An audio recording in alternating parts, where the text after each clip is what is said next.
Most people live paycheck to paycheck. They get paid, then they pay rent, groceries, the credit card, Netflix, dinner out. Then maybe, just maybe, they save what's left. But here's the thing, there's never anything left, because expenses expand to fill your income. It's called Parkinson's Law, and it's why most people stay broke. The rich? They do the opposite. They pay themselves first, before rent, before bills, before anything. They treat saving like a non-negotiable bill. You make $2,200 goes straight to savings or investments. Immediately.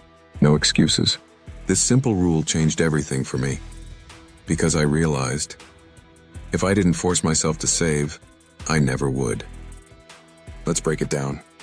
What does pay yourself first actually mean? It means putting your future ahead of your present. It's a mindset shift. Instead of thinking, I'll save what's left, you think, I'll spend what's left after I save. It's discipline, but it creates freedom.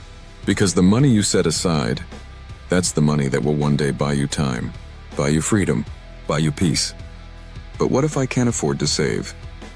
That's the most common excuse. But here's the brutal truth. If you can't afford to save $50 a month, you're living beyond your means. Cut something. Skip the takeout. Downgrade the phone plan. Sell the stuff you don't use. You don't need more money. You need better habits. Because saving isn't about how much you earn. It's about how consistent you are. Start with 1%.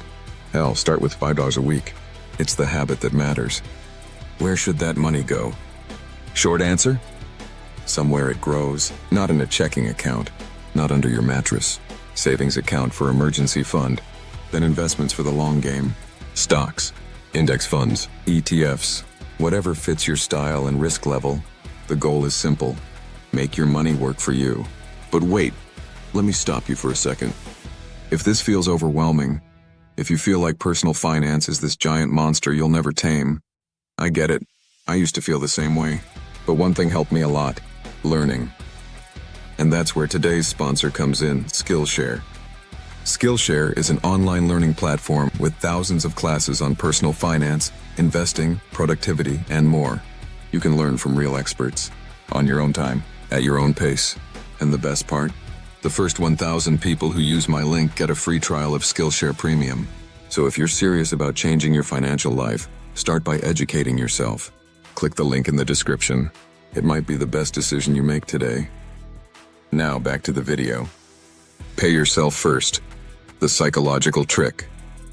Why does this work so well? Because humans adapt. If you automatically save $300 a month, you'll adjust to living on the rest. Your brain won't even notice it after a while. But if you wait until the end of the month to save, you'll never do it. Behavior beats intention. Action beats planning. Automate it. Forget about it. Watch your money grow. But what if emergencies happen? That's exactly why you save. The emergency fund is your buffer, your protection against chaos, 3 to 6 months of expenses. That's your goal. And once you have that, you move on to investing. Because savings protect you. Investments grow you. Real talk. But this rule isn't sexy. It's not glamorous. It doesn't give you dopamine like buying a new phone or a pair of sneakers. But it works. It builds wealth in silence. It gives you options. It makes you dangerous. Imagine having $10,000 saved. You won't stay in a job you hate. You won't tolerate bad relationships. You'll walk away with power. Money isn't about greed. It's about freedom. And this rule, paying yourself first, is how you get there. Final thought, you don't need to be a genius. You don't need to be rich. You just need to start. Today, open an account. Set up automatic transfers. Choose an amount that feels manageable. And stick to it. Your future self will thank you. And remember, if you want to level up your financial game, check out Skillshare. Links below. I'm not saying it'll be easy, but it will be worth it. See you in the next one.